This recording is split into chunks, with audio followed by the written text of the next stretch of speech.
Alrighty, so I wanted to give my honest review of this Polk soundbar and subwoofer.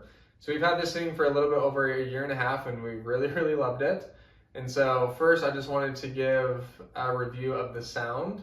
That is probably the thing I've been most impressed with this, especially because of the price.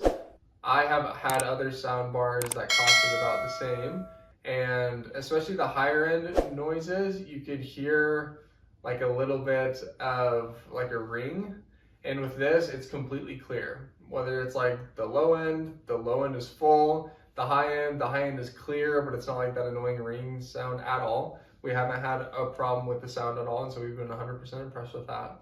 I'll get into the subwoofer sound a little bit later, but I'm just gonna talk a little bit more about the sound bar.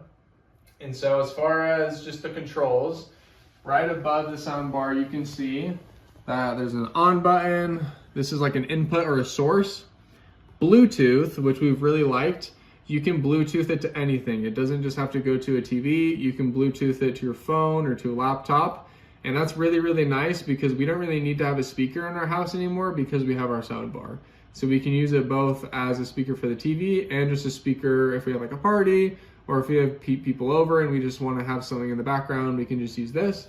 And then obviously you have the volume. As far as the installation, you can see it just right here in the back that you have one cord that goes into the TV as an HDMI.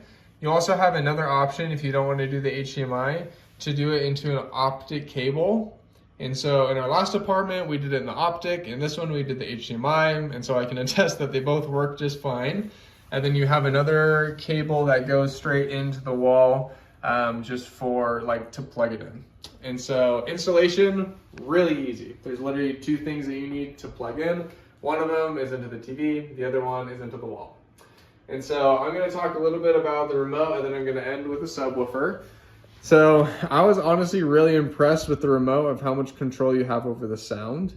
And so you have the volume, which is just the overall volume on the soundbar itself.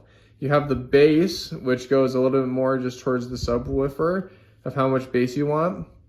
And then you can switch it over to the TV, or if you're on an aux, or if you're on Bluetooth, you can just control all that just right here on the remote.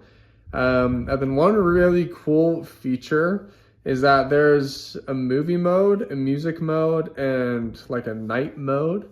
So the movie mode, I'd have to check a little bit more on how they like explicitly explained it, but as far as my experience, the movie mode makes it and so that the voices are a little bit louder and they're a little bit more clear, and so you can hear those more clearly.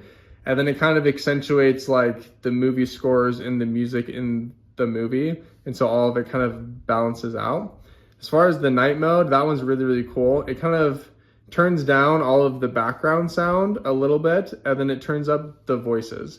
And so if it's nighttime and you don't want to keep people awake in the house, you can turn it on that mode, and that makes it so the voices are a little bit louder and everything in the background is a little bit quieter. And then music, same thing. It does a little bit with the EQ of the music to kind of just make it more clear and accentuate the sound through that. And so lastly, we're gonna talk about the sub. And I love the subwoofer. I was honestly really surprised of the quality of this thing. One thing that I really like is that it's completely separate from the soundbar. So how it works is that you plug in your soundbar, and then you plug in the sub, and then it has instructions. It's really easy. You just Bluetooth it, and so the soundbar is now Bluetoothed and works with the sub. And so once that works, you'll have a little light in the back that essentially, I think it's green or something, and it shows you that it works. And we've had no problems at all. It was really easy. It worked my first try. And I'll just say that the subwoofer, it works really well. Like if you want a lot of sub, you can do it to where it like shakes your walls and it's 100% clear and it doesn't blow out or anything. And so, especially for the price, I've been extremely impressed with these both. I would say there really isn't anything on the market that you can get for that price with the quality that it is, especially because we've had this for like a year and a half, almost 2 years, and we haven't had a problem with it whatsoever. We've moved with it. We've tried it with a different configuration with the TV, and all of it has worked really great.